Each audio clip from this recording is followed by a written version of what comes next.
Βρισκόμαστε σήμερα σε ένα πανέμορφο χώρο, πλήρως ανακαινισμένο, στην πλατεία Αριστοτέλους, ψηλά στην Εγνατία, το καφέ Μπαρ Άρια. Για αυτό το χώρο δηλαδή θα πούμε πάρα πολλά πράγματα, γιατί εδείκνυται για πολλές καταστάσεις. Αλλά πριν τα πούμε όλα αυτά, να γνωρίσουμε μια κουκλάρα που έχουμε απόψε μαζί μας, την Ειρήνη. Γεια σου Ειρήνη, καλησπέρα. Καλησπέρα και από μένα. Χαίρομαι πάρα πολύ που είμαι κοντά σας, σε αυτόν τον πολύ ωραίο χώρο. Ευχαριστούμε πάρα πολύ που μας έκανες και την τιμή και ήρθες εδώ.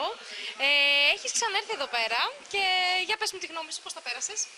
Έρχομαι όταν μπορώ και δεν δουλεύω. Έχει τύχει κάτι Παρασκευές, έχω έρθει, όπου είναι πάρα πολύ ωραία. Θα προσπαθήσω να έρθω και Σάββατα, γιατί έχω μάθει ότι γίνονται κάποια live εδώ πέρα. Και έχει τύχει, επειδή είμαι και φίλαθλος και είμαι του ΠΑΟΚ, έχει τύχει να έχω έρθει και σε αγώνες εδώ πέρα, γιατί τους δείχνουνε και εδώ.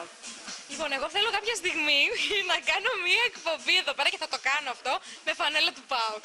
Α, είσαι και εσύ ΠΑΟΚ? Ναι. Αυτό δεν προλάβαμε να το πούμε. Λοιπόν, στην επόμενη συνέντευξη θα έρθουμε με πλούζες του ΠΑΟΚ εδώ πέρα. Να σκάσουν οι Αριανοί. Λοιπόν, ναι, είναι πάρα πολύ ωραία. Τραγουδάμε στα άστρα, Στα άστρα, με τον Δημήτρη τον Χρυσοχοίδη, τον Γιώργο τον Γιαννιά, τη Χριστίνα την Παπαδάκη, τη Διονυσία. Τη Διονυσία, περίμενα να το πεις. Τον Κώστα τον Κανδύρο, τον Υποχθόνιο και εμένα. Είναι ένα φανταστικό team. Εγώ να δώσω τα χαιρετίσματά μου τώρα στην κάμερα στον φίλο μου τον Χρυσοχοίδη και στη Διονυσία που δεν την ξεχνάμε, γιατί είναι φίλοι μας πάνω απ' όλα. Θα κάνουμε μια βολτίτσα τώρα να δούμε μερικά μαγαζιά και τι έχει να μας προτείνει το Night Mission και σε λίγο πάλι κοντά σας στο καφέ Μπαρ Άρια.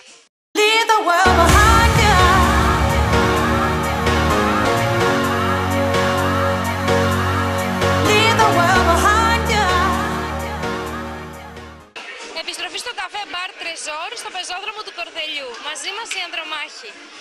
Ήθελα να σε ρωτήσω πώς ξεκίνησες να ασχολείσαι με το τραγούδι. Όπως είπα, δουλεύω 2 χρόνια μόνο. Έκανα χρόνια χορό. Θα μου πεις, δεν είναι αυτό καθ' αυτό το τραγούδι, δεν είναι μόνο χορός. Έχει μουσική ο χορός. Αλλά ναι, αυτά πάνε κάπως μαζί. Ξεκίνησα λοιπόν χορό από μικρή, έκανα 15 χρόνια.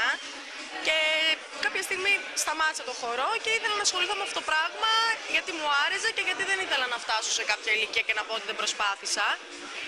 Ξεκίνησα να δουλεύω και παράλληλα ξεκίνησα να κάνω κάποια μαθήματα και συνεχίζω να κάνω μαθήματα. Αυτό. Φωνητικό, έτσι. ναι. Όλοι λένε ότι αυτά με τα μαθήματα, όλοι οι καλλιτέχνες και με τα χρόνια, όσο καιρό και να ασχολείσαι με αυτό το πράγμα, πρέπει να συνεχίσεις να κάνεις μαθήματα φωνητικής. Ναι, γιατί ακόμα και πολύ μεγάλοι φτασμένοι τραγουδιστές κάνουν ακόμα μαθήματα. Άρα είναι κάτι το οποίο δεν πρέπει να σταματήσει ποτέ. Κάποιος φίλος σου σε παρότρινε να αρχίσεις να ασχολείσαι με το τραγούδι? Δεν με παρότρινε κάποιος φίλος μου, με βοήθησε οικογενειακός φίλος. Απλά επειδή το ήθελα πολύ, με παρότριναν οι γονείς μου κυρίως. Παίζεις κάποιο μουσικό όργανο? Όχι, αν και θα το ήθελα πάρα πολύ. Ποιο θα θέλεις να μάθεις? Τι θα ήθελα να μάθω? Κοίταξε, αυτό το πιο εύκολο που θα μπορούσα να μάθω για κάποια βασικά πράγματα να ξέρω είναι το πιάνο. Αλλά εντάξει, αν δεν μάθεις και από μικρός δεν γίνεσαι και ο μουσικός, ας πούμε. Εντάξει, δεν.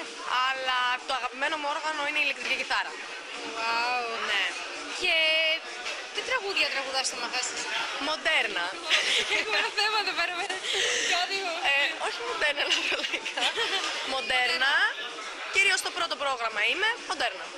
Λαϊκά πολύ λίγες φορές έχω τραγουδήσει. Πολύ ωραία. Πάμε μια βόλτα να δούμε τι έχει να μας προτείνει η κάμερα του Night Mission και επιστροφή πάλι μαζί σας στο πανέμορφο Τρεζόρ.